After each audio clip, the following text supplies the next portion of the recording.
Hello दोस्तों, स्वागत है आप सभी का द स्टडी अड्डा पर। और इस वीडियो में हम डिस्कस करने जा रहे हैं क्वेश्चन नंबर 3 को, जो कि क्लास 9th के चैप्टर 1 से लिया गया है साइंस की बुक में।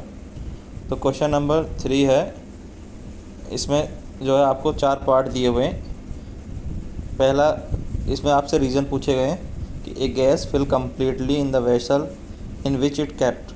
तो ये इसका क्या रीज़न है। दूसरा पूछा है कि a gas exerts pressure on the wall of container. ठीक है, जो गैस है वो कंटेनर के वॉल्स पर प्रेशर लगाती है, ये बताना है। और एक गैस जो है किसी कंटेनर में, वेसल में पूरी तरह कैसे भर जाती है वो बताना था। फिर ए wooden table should be called a solid.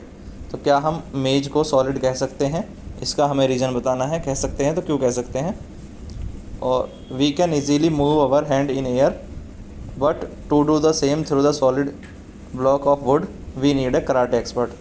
तो हम हवा में अपना हाथ आसानी से जो है मूव कर सकते हैं, पर अगर हमें सॉलिड ब्लॉक्स में से अपना हाथ गुजारना हो तो उसके लिए हमें कराटे एक्सपर्ट की ज़रूरत पड़ती है। ऐसा क्यों। तो इन सब का हमसे रीज़न पूछा गया है, वाई।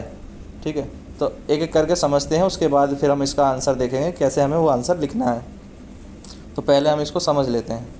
तो अगर मान लो ये एक कंटेनर है, ठीक है, यहाँ पर देखो ये कंटेनर है, इसके अंदर गैस है। तो गैस के पार्टिकल्स के बीच में क्या होता है कि जो अट्रैक्शन फोर्स है, ठीक है, वो बहुत कम होता है। वो एक दूसरे के जो है उनके बीच में अट्रैक्शन फोर्स काफ़ी कम होने के कारण वो फ्रीली मूव करते हैं और वो पूरे कंटेनर में जो है अपनी जगह घेर लेते हैं।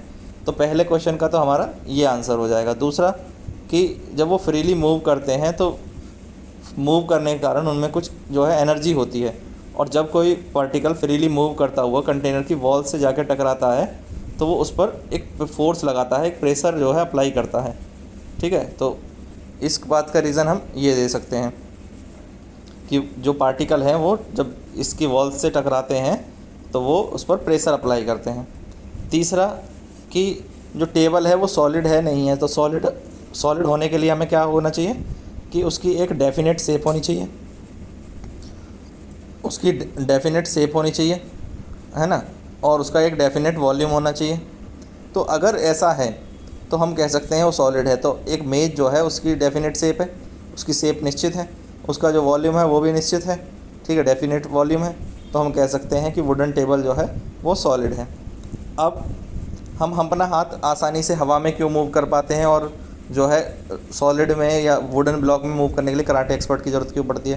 क्योंकि हवा में जो पार्टिकल्स हैं उनके बीच में गैप बहुत ज़्यादा होता है, यानी जो उनके बीच में स्पेस है वो काफ़ी अधिक होता है।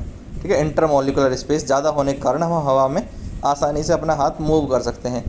वहीं सॉलिड में जो है वो स्पेस कम होता है, सॉलिड के पार्टिकल्स के बीच में इंटरमॉलिकुलर स्पेस कम होता है। उसके कारण हमें जो है अगर उससे हाथ गुजारना है या उस ब्लॉक को तोड़ना है तो हमें कराटे एक्सपर्ट की ज़रूरत पड़ती है। तो ये तो हमारा रीज़न हो गए सबके। अब इसको आप कैसे लिखेंगे तो वो देखिए।